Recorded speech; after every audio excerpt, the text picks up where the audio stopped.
We have some Donna Adelson new information. I haven't watched this. We'll watch it for the first time together unless you happen to see it on another channel.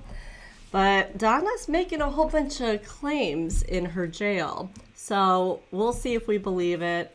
And before we start, Stephen Stearns, his trial is set to begin this month. They moved it.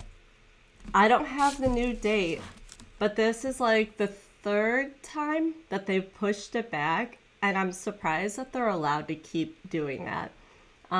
Stephen Stearns, if you don't know, he was the boyfriend of Jennifer Soto, I believe that's her name. And so Maddie Soto is the one that was found, and looks like he might have been the one to kill her, but we're gonna find out whenever that happens. And if I do find out a date, I will maybe put it in the comments or description of this live. All right, let me put myself into the corner of shame, and we could take a look and see what's going on with Donna.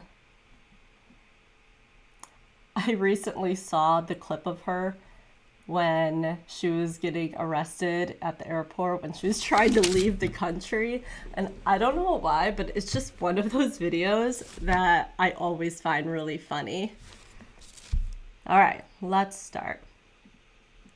At the airport, one-way ticket to somewhere overseas, Vietnam, Dubai. What's going on there, right? That was after Charlie, her son's guilty verdict for helping mastermind the murder of Donna's ex-son-in-law, Dan Markel, her daughter's ex, in the middle of the custody battle. Well, now Donna Adelson is claiming that she's a victim behind bars. Take a look at some of these allegations. First, that there was an alleged sexual attack against Donna Adelson. Happened while Donna was showering.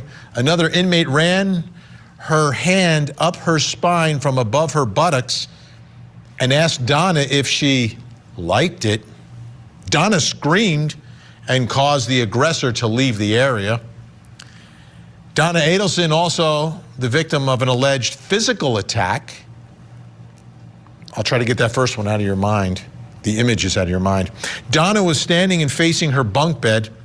Another inmate slammed into her from behind, knocking her into the frame of the bed. When Donna asked why, the inmate replied, "Because you're a bleeping killer." Then there's the Donna Adelson alleged commissary attack. Donna was bent over, brushing her teeth. Another inmate jerked her left arm violently away from the sink and up her back. Another larger inmate came in and said she knew Donna got canteen and was going to get canteen for her now, too. I've seen that in the movies a million times, right? The new one comes in, the other one comes in. Usually it's like at the cafeteria, right? Where they take their dessert, you know, they have some bread pudding or something. You know, I want that. Boom, you have to give it up.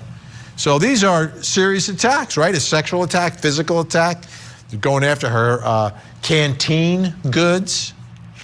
Why is this relevant? What's the importance of it? Well, first, she's getting protective custody now, according to the folks in charge of the jail. But also, she's trying to get out. She's trying to get out on bond before her trial. Mrs. Adelson is a 75-year-old woman with physical impediments, with no prior criminal history, and no disciplinary issues during her entire incarceration at the Leon County Detention Center for the past 14 months. There are no allegations that she personally engaged in any conduct herself that resulted in any harm to anyone, including Mr. Markel. Mrs. Adelson has no passport and has been placed on a no-flight list and thus cannot schedule a flight bound for any domestic or foreign destination. Her husband is 80 years old and would relocate to live with Mrs. Adelson in Tallahassee, Florida, from release through trial. So, what do we think of these attacks? What do we think of the application to get bond. Let's bring back in our think tank, Al Wunsch III, Darnell Crosland, Jennifer Brandt. Darnell, is she making some valid arguments here, or does the arrest at the airport with a one-way ticket sort of override all that? That's a tough one because during the COVID or shortly after that, there was a lot of federal courts granting what they call compassionate relief motions. And so she's building up something similar to that by her age, the fact that, she's being attacked, et cetera. Now, obviously, they have to look to see if she's a risk to herself, the community, and there's a bunch of other factors. And flight risk is just one of them. And if the federal courts say if there's one condition or a set of conditions that could assure the person will return to court and also not be a risk to anyone, they should institute that. So they have her passport. Her husband is going to be with her. She's 75 years old. I think she's making a good argument. I'd make it as well. Jennifer Brandt, what are your thoughts about Donna Adelson being released pre-trial, still presumed innocent? I mean, I think that there's probably some validity to what she's claiming in prison, and I mean, it can be proved.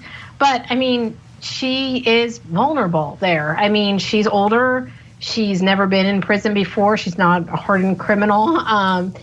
There's some serious allegations against her for sure, but I mean, I tend to agree. Is she really a flight risk? She can't fly anywhere. They took her passport. She's not going to be getting on the next plane. And while, we'd like to say, well, she should be treated the same as other people who are similarly situated.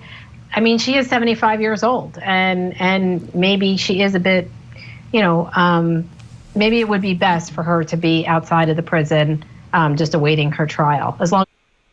So, almost 2 hours ago, the jail actually addressed all of this. So I'm going to pull up that video. I think this is Law and Crime that has it.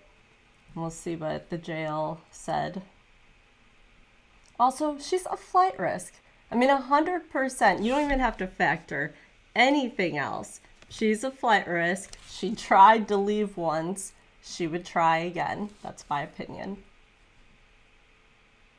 Is this Florida grandmother an evil mastermind behind murdering her former son-in-law? Well, that's up for a jury to decide when she goes to trial later this year. As she awaits trial, she's been behind bars in the Leon County Jail. But now there's a little twist there. Now, last week I reported that Donna Adelson was hoping to use inmates in her upcoming trial. Why? Because she believed her fellow inmates can help prove she was blackmailed. Now, the Adelson matriarch testified last week that Catherine McBanoa, remember her, she recruited her children's father, Sigfredo Garcia, who helped recruit his friend and gang member Luis Rivera to assassinate Donna's former son-in-law, Dan Markel, in his driveway back in 2014. Now, Catherine is important. Not only does she tie the killers to Charlie Adelson, but also, allegedly, Donna Adelson too. Catherine also spent some time in the Leon County Jail before her trial, after her mistrial, pretty much until she was convicted and sent to prison. Meanwhile, Donna's been housed there since her arrest in 2023. So last week, Donna told the judge she had been informed by other inmates that Catherine was going to set up the Adelsons in order to get a reduced sentence. So Donna's defense attorneys requested a hearing because they want those two inmates to be deposed now instead of wait for trial. Why now? Because the defense is worried that because the two women are drug addicts and set to be released soon, they might not be able to locate them in time for trial. But the judge ruled against the defense's motion because he didn't see prior drug use as a sure indicator that they wouldn't show up for trial. Since that ruling, though, a huge update. Donna was moved to protective custody in the jail. The Florida grandma claims that she was assaulted by another inmate. So what happened? Well, Donna reported that another inmate grabbed her by the arm in the bathroom area. This alleged incident reportedly happened in December, but wasn't reported until last week. But here's the thing. Could this be a ploy to get out of jail and out on bond? Well, in light of her being moved to protective custody, her defense attorneys filed a motion for her to be released on bond while she waits for trial. In that motion, Donna's defense claims she hasn't been receiving adequate medical care, and she's repeatedly threatened and abused by other inmates. Her defense spoke of a couple more alleged incidents. One where Donna claims an inmate shoved her face first into her bunk, and when Donna asked her why she did that, the inmate replied, "Because you're a blank kill her. Then there was another alleged incident in October where Donna's arm was yanked behind her back when she was brushing her teeth. Now, Donna claims that inmate demanded that she start buying her food and snacks each week. So according to the motion, Donna did, and didn't just spend $10 or $20. Donna claims she purchased more than $1,000 worth of stuff for this inmate because she was scared for her life. How much do you want to bet that Sarah Boone is going to attack somebody and say that she'll stop if they give her money so she can buy snacks? I would not be surprised. There was another incident, another inmate allegedly touched Donna inappropriately. So here's what Donna's team is proposing if the judge grants her release on bond. Well, first they claim she's not a threat to the community or a flight risk, which is interesting given that she was heading to Vietnam on a one-way ticket when she was arrested at a Miami airport nearly 2 years ago. Do you know how long we're going to sit? Oh, how long we're going to sit here? And when he comes back, he's going to take you from here to the warrant store and then to the facility. Oh, okay. Yeah, whatever information he took from you, I guess that's what he was missing, so he's going to enter that into that. Okay. So the next place is what? The warrant? What did you say? Huh? What did you say the next place was? Well, see, what happened is the warrant that they have from you is from out of Leon County. When did they issue a warrant? So what happened is we have to take you to our warrant school for that information to get entered, and then after that gets entered before we can take you to the jail, to the local jail. Okay, because I didn't know there was a warrant. How would I know that? Well, we wouldn't have been able to take you if there wasn't something in place. So aren't they supposed to inform? Aren't they supposed to inform me if there was a warrant for me? Well, I don't know the details. I don't either. They had a warrant. The gentleman that you met earlier in the plain clothes. Yes. Right. They were supposed to inform you of whatever, and then because it's a county warrant, that's how we became involved. Okay. Yeah.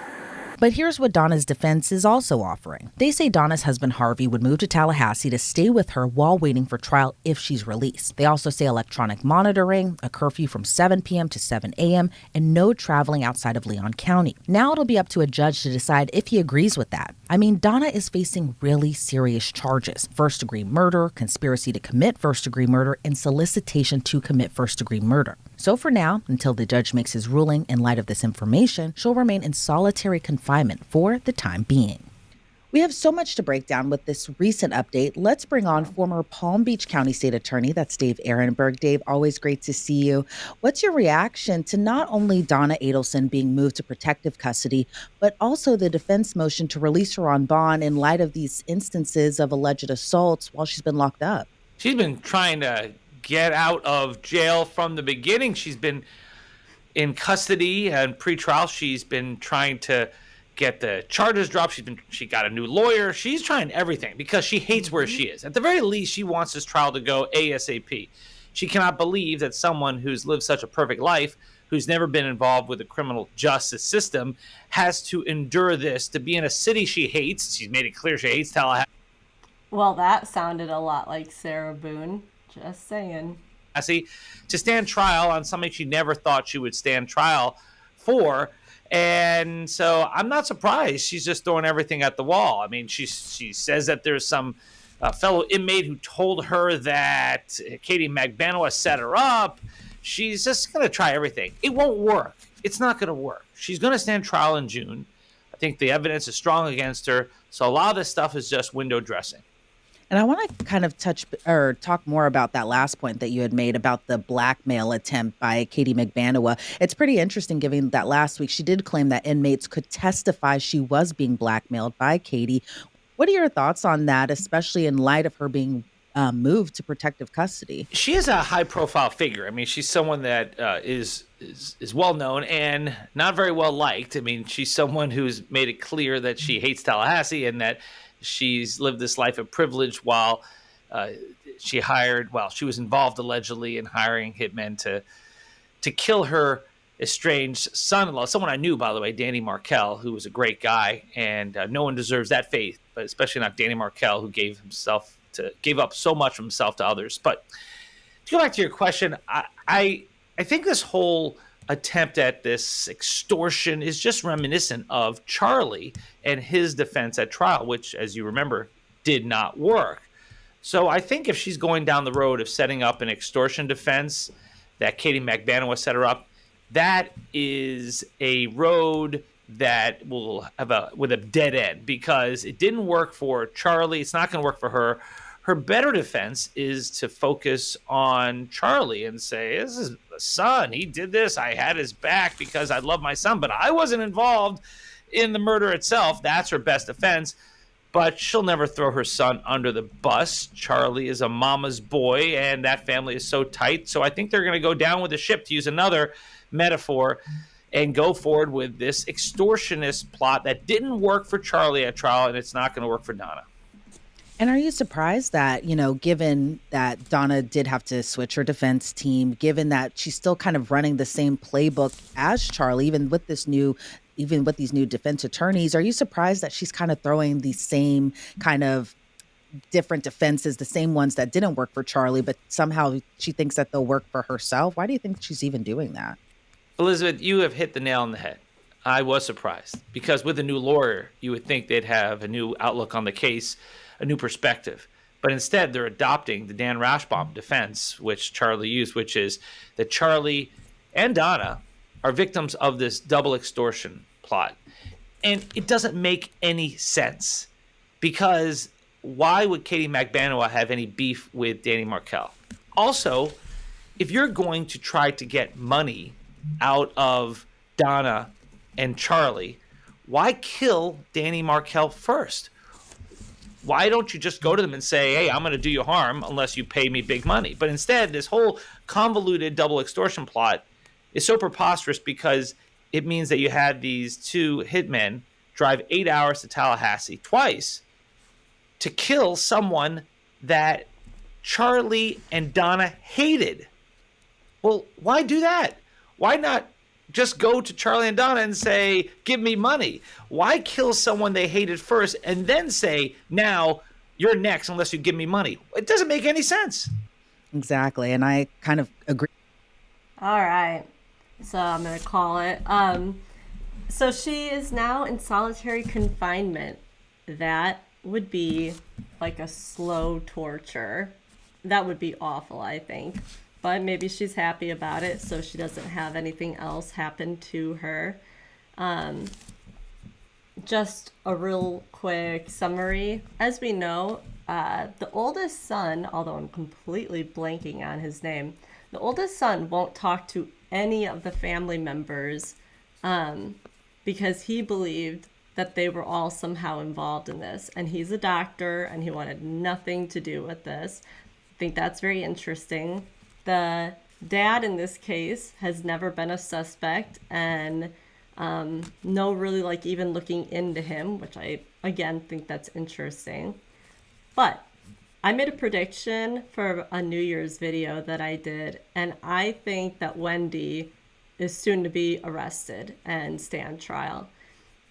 She actually moved to southern Texas, like not that far away from the border of Mexico. And a lot of people are speculating that that move was her giving herself an out if they decide that they're going to come and arrest her, like run away to Mexico.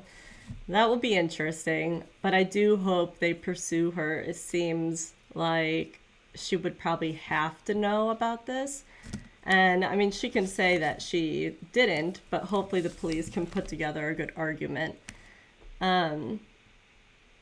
And then, yeah, Donna, she's a flight risk. I know I've said it so many times, but they act like they're shocked that they wouldn't let her out because she's older. Well, yeah, she's older, but she also has a decent amount of money and was already trying to leave with her one-way ticket. So she is not to be trusted. And as they were saying, her defense attorney is taking the same like structure that her sons did. And I think if they do that, it's for sure going to be guilty. But we'll see what they come up with. I'm definitely planning on watching that and keeping us updated in it. Robert Adelson, thank you. I could not remember.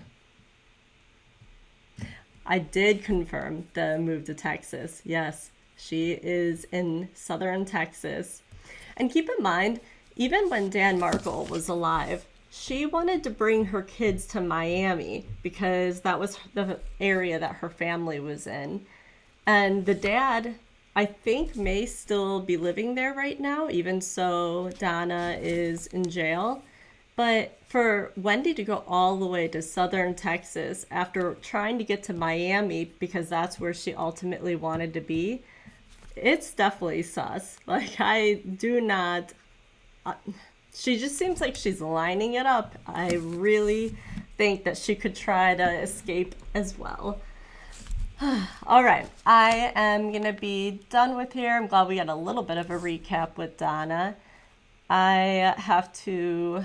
let's see.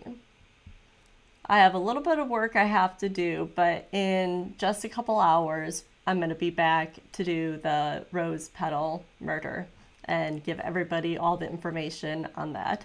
So if you've been with me a lot today, or if this is the only one you were able to catch, I appreciate you dropping by. And if you're on later, I will see you then.